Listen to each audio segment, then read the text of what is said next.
সুমিত রায়ের খোঁজে অভিষেক বন্দ্যোপাধ্যায়ের বাড়ি কালীঘাটে, সেখানে শালবনী থানার পুলিশ আধিকারিকরা এসেছিলেন।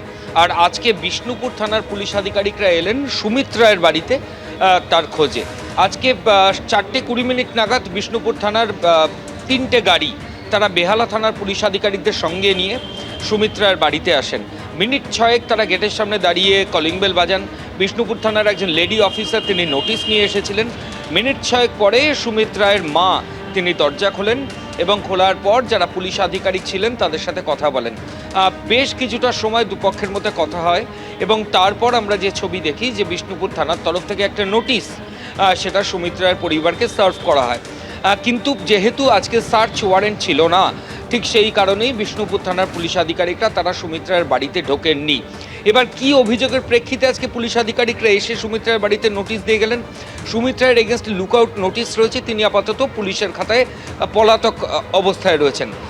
অভিযোগ যেটা যে অভিষেক বন্দ্যোপাধ্যায় যে সেবাশ্রয় ক্যাম্প সেটা বিষ্ণুপুরে করা এবং সেই ক্যাম্প করার জন্য প্রায় 20 থেকে 22 লক্ষ টাকা এই রিসর্ট মালিকের কাছ থেকে চাওয়া এবং সেই তোলাবাজি করা। শুধু তাই নয়, ওই ক্যাম্পের সময় বেশ কিছুদিন ওই রিসর্টের একাধিক ঘর সেগুলো ব্লক করে রাখা এবং তারপর সেগুলোর কোনো টাকা রিসর্টের মালিককে না দেওয়া। এরপরই রিসর্টের মালিক তিনি একটি লিখিত অভিযোগ দায়ের করেন বিষ্ণুপুর থানায়।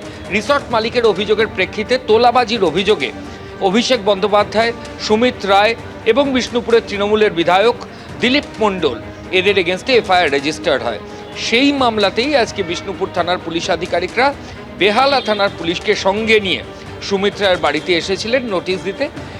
কিছুক্ষণ দাঁড়িয়েছিলেন, তারপর সুমিত রায়ের মায়ের সঙ্গে বেশ কিছুটা সময় কথা হয় এবং তারপর মিনিট 15 পর সুমিত রায়ের মা তিনি নোটিশ রিসিভ করেন এবং তারপর পুলিশ আধিকারিকরা সেখান থেকে চলে গেছেন। এবং আজকে সার্চ ওয়ারেন্ট ছিল না বলে পুলিশ আধিকারিকরা বাড়ির ভেতরে ঢোকেননি, এমনটাই পুলিশ সূত্রে খবর। ধন্যবাদ। অভিযোগগুলো সম্পর্কে কি বলবেন? আপনি তো মা, কি বলবেন? তাড়াতাড়ি সব কিছু অভিযোগ পালিয়ে গেলেন কেন?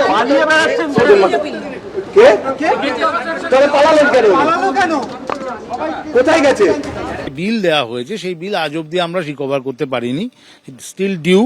এখানে ওই ওনার আত্মসহায়ক থাকতেন অভিষেক বাবুর, যে সুমিত বাবু, 20-30 লাখ টাকার মতো ডিমান্ড করা হয়েছিল। ট্রান্সপোর্টেশন, গাড়ি ওনাদের যখন যেরকম ফেসিলিটেট করা হয়েছে সেগুলো আমাদের করতে হয়েছে, বিকজ তখন ন্যাচারালি তারা ইনফ্লুয়েন্সিয়াল লোক। অতিরিক্ত সেবাশ্রয় বা সেই উপলক্ষে টাকা চাওয়া, না হলে পরে রিসোর্টে ক্ষতি হতে পারে এরকম ভয় দেখানো ইত্যাদি ইত্যাদিগুলো সেকালীন হয়েছে।